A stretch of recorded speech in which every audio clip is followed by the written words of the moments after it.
That was a great move. Thank you very much. Ursula, maybe on behalf of the Commission, you could say a couple of words. Yes. Thank you very much. It's a pleasure to be here, and it's a very important moment. Indeed, we are here, Europeans, as friends and allies. We had a fantastic NATO summit.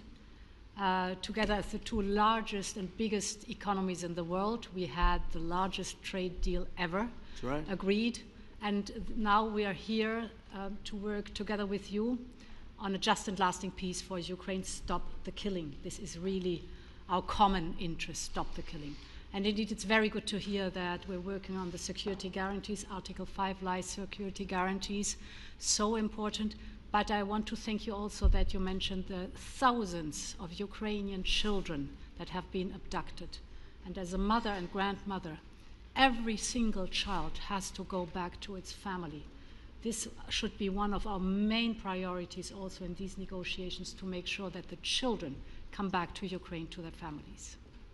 Thank you. And we did. I was just thinking we're here for a different reason, but we just a couple of weeks ago made the largest trade deal in history. So that's a big thing, and congratulations. That's great. Thank you very much, Ursula. Mr. Chancellor from Germany, a very great leader. Mr. President, dear Donald, many thanks for having us today. I think this is extremely helpful that we are meeting and hearing that the two of you are having such a good meeting today here in Washington. The next steps ahead are the more complicated ones now. The path is open. You opened it last Friday. But now the way is open for complicated negotiations. And to be honest, we all would like to see a ceasefire, the latest from the next meeting on. I can't imagine that the next meeting would take place without a ceasefire. So let's work on that, and let's try to put pressure on Russia, because the credibility of these efforts we are undertaking today are depending on at least a ceasefire from the beginning of the serious negotiations from next step on. So I would like to emphasize this aspect and would like to see a ceasefire from the next meeting, which should be a trilateral meeting wherever it takes place. Well, we're going to let the President go over and talk to the President, and we'll see how that works out, and if we can do that. I will say, and again I say it, in the 6 wars that I've settled, I haven't had a ceasefire. We just got into negotiations, and one of the wars was, as you know, in the Congo was 31 years long. Another one that we'll see how that works out, and if we can do that. I will say, and again I say it, in the 6 wars that I've settled, I haven't had a ceasefire. We just got into negotiations, and one of the wars was, as you know, in the Congo was 31 years long. Another one that we settled last week with 2 great countries was 35 years going on, and we had no ceasefire. So if we can do the ceasefire, great. And if we don't do a ceasefire, because many other points were given to us, many points were given to us, great points. Please, Georgia, go ahead. Well, thank you very much, Donald, Mr. President, for hosting us today in this important meeting. And I think it is an important day, a new phase, after 3 years and a half that we didn't see any kind of sign from the Russian side that there was a willing for dialogue. So something is changing, something has changed, thanks to you. Thanks also to the stalling in the battlefield, which was achieved with the bravery of Ukrainians and with the unity that we all provided to Ukraine. And the reason why I mention it is that we also have to remind that if we want to reach peace and if we want to guarantee justice, we have to do it united. So that's why it's a very good day, the one we are in. You can obviously count on Italy as it was from the beginning. We are on the side of Ukraine, and we do absolutely support your efforts towards peace. We will talk about many important topics. The first one is security guarantees, how to be sure that it won't happen again. which is the precondition of every kind of peace. I'm happy that we will discuss about that. I'm happy that we will begin from a proposal, which is the, let's say, Article 5 model, which was Italian at the beginning. So we are always ready to bring our proposals for peace, for dialogue. It's something we have to build together to guarantee peace and to defend the security of our nation. So thank you, Mr. President, for hosting us. Thank you very much. Emmanuel? Thank you, Mr. President, for organizing this meeting and for your commitment. And everything was said, but I just have to say here, everybody around this table is in favor of peace. And we work very hard, and we've worked very hard during the past few years to have a peace which is a robust and long-standing peace. This is why the idea of a trilateral meeting is very important, because this is the only way to fix it. And by the way, I think as a follow-up, we would need probably a quadrilateral meeting, because when we speak about security guarantees, we speak about the whole security of the European continent. And this is why we are all united here with Ukraine on this matter. In order to organize such a trilateral meeting, your idea to ask for a truce or a ceasefire, at least to stop the killings, as we discussed, is a necessity. And we all support this idea.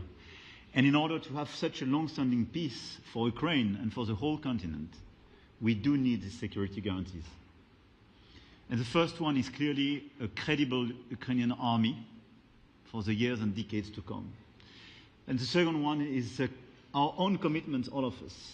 And we worked very hard during the past few months among the coalition of the willings, with the support of NATO, to build the different pillars of security guarantees and our commitments. And you can be sure that the Europeans are very lucid about the fact that they have their fair share in these security guarantees for Ukraine, but their own security is clearly at stake in this situation. So you can count on us, as we can count on you, in order to deliver this robust peace for both Ukraine and Europe. Thank you very much, Emmanuel. Mr. Prime Minister? Thank you very much, Mr. President, and thank you for hosting us here. Can I start where Emmanuel started, which is we all want peace.